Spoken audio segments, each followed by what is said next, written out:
A very good afternoon to everyone at cadre.org. With me is a player that all of you should recognize because he has a very long-standing esports career over both StarCraft 2 and Warcraft 3. It's NightEnD, player of Fnatic. And well, to go straight into it, I don't think people recognize the potential and the skill that you have, especially after you've trained in Korea and all these places. I think they don't usually give you the respect that they should. Do you think that's an overestimation of other players, or that's an underestimation of your skill? Well, I don't think that the pro players, at least from Europe, uh, don't recognize my skill level. I think they do, and I feel um, like for example, let me give you one example with Cass. Cass kept telling me that against Terran I'm the best protoss from Europe, but I think he only said that to me in private, like few times already. I don't think he said that in interviews. So no, I don't think pro gamers, yeah, European pro gamers think I'm I'm not there in the top. And what about the community? The community. Hmm. I think the community. I agree with you. They mostly because I didn't have my exposure wasn't enough, and I haven't won anything big, or I haven't placed like a top three in any very well known tournament this year. I took like second place ISF, second place WCS combined, and third, fourth place uh, e- Open Berlin or something like that, where Hasu won first place.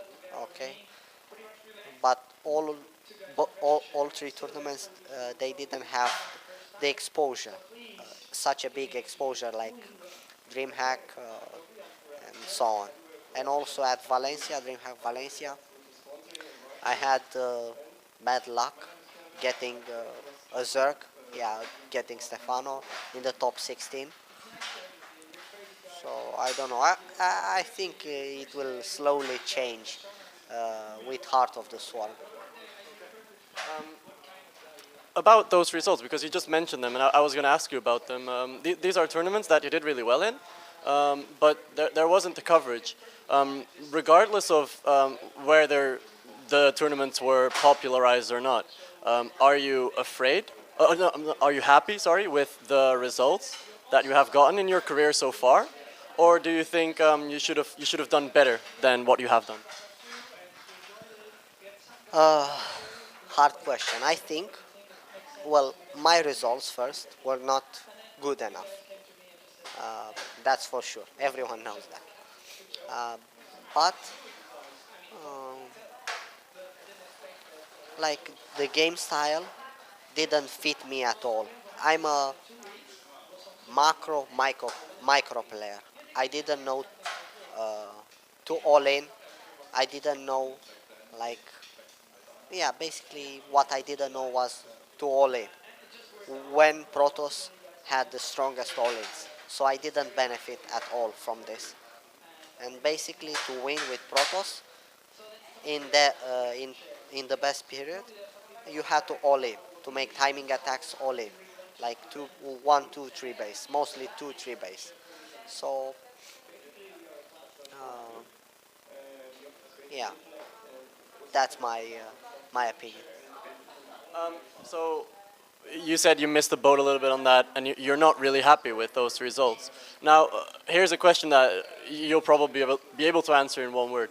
Fnatic have been cutting some people. Like I know Todd got told that his results weren't good enough, and that well he wasn't supposed to leave, but like they started off on bad terms because of that afterwards. And I know that Moon didn't bring in the results that Fnatic needed. Do you feel pressured now to play better to keep your sponsoring? Like, is there any fear that you might face the same fate? No, I have no fear. because I know how good I am. I know what can I do, and because of that, I have no pressure. Now, let's talk a little bit about those players that left now, because you had a short time in Korea.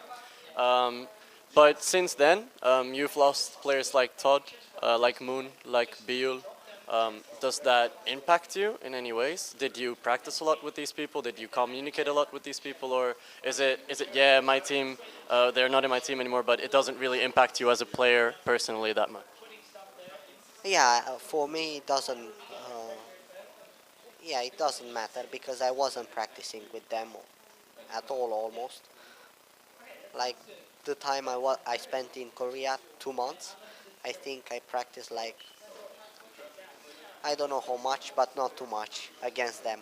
Mostly because Moon wasn't in the house first, and Buell he wanted to play ladder. Doesn't he didn't want to play custom games. That's his decision, though. And Todd, I don't think Todd liked too much PvP. So as well, I don't think I played too many games with Todd. Though I wish I had players to play with. I'm a player that prefers quality practice, not laddering. But sadly, I don't have the conditions now, since since I can only play against Harstam and Nama, and Nama has a totally different style than all other top Terran players, so it doesn't help practicing with him. And with Harstam, I do practice as much as I want, he wants, we need. I want to look a little bit into the future because, as you said, you kind of missed the ship on the all-ins, but now obviously Heart of the Swarm is going to come out, and I think that'll change a lot, especially for you, as you said. Firstly, I want to ask you about what do you think about the Protoss race, because a lot of talk is about Zerg, because it's a Zerg patch, and because Zerg is kind of OP right now, and a lot is also about Terran because of the Warhound and the Widowmine and how imba that's supposed to be now. But I don't think anyone mentions Protoss a lot. So what do you think about the Protoss editions, and where do you think the Protoss race will go with this patch?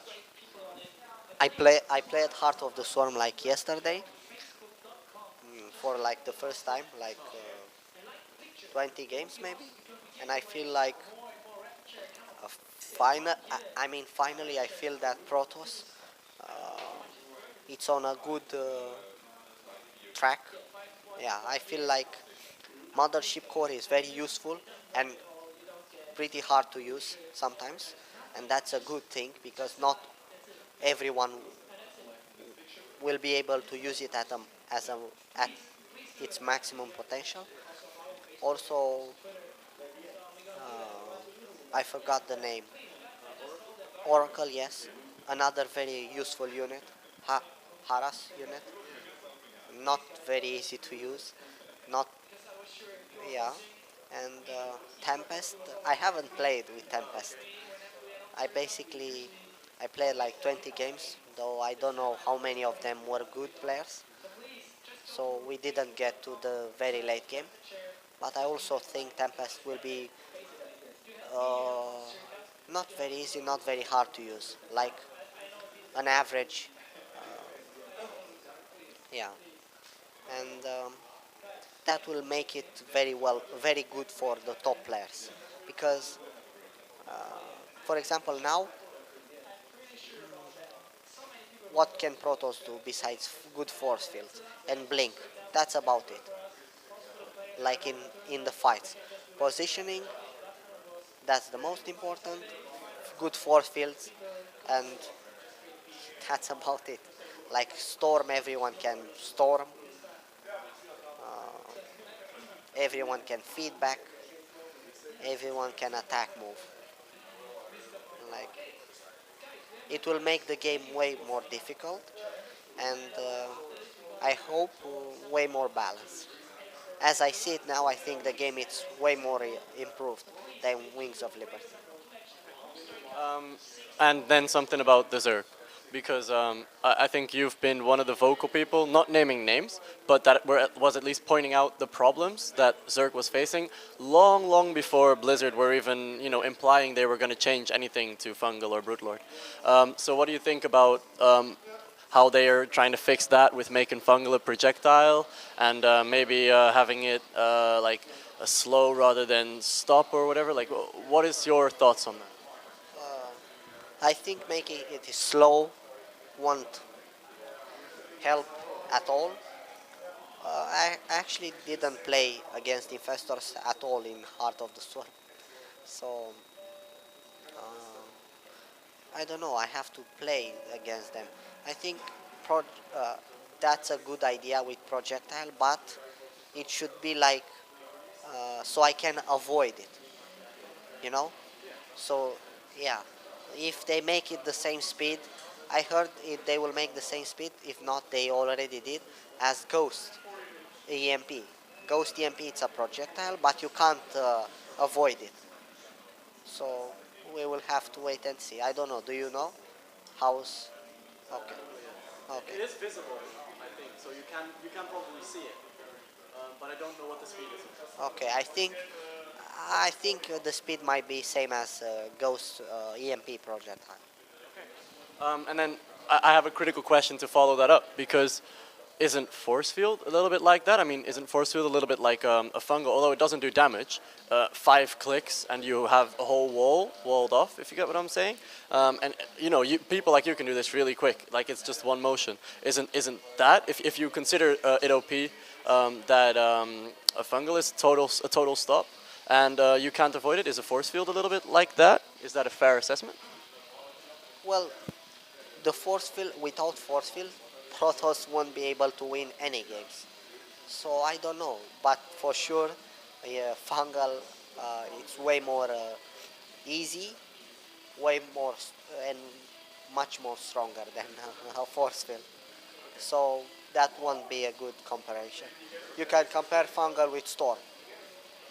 Storm is almost useless against Zerg, for example, while fungal it's a must for Zerg against the Protoss. And then about this tournament, because you have been here before, and obviously for the viewers at home, the stream has been a little bit chippy. But how did you enjoy the tournament here, despite not going through? Uh, Normally I enjoy it. This time I enjoy it as well, like having fun, talking with everyone. I'm a bit sick now. I got a small flu. I don't know. Normal, just normal, yes. Um, I wish to thank you for the interview, and I want to give the final words to you. Maybe sponsor shoutouts. Where can your fans see you? All that stuff. Okay, thanks. Yes, I would like to thank to my team, our sponsors, Raid Call, MSI, AZO, Steel Series, and Twitch TV, I think. And thanks to you for the interview.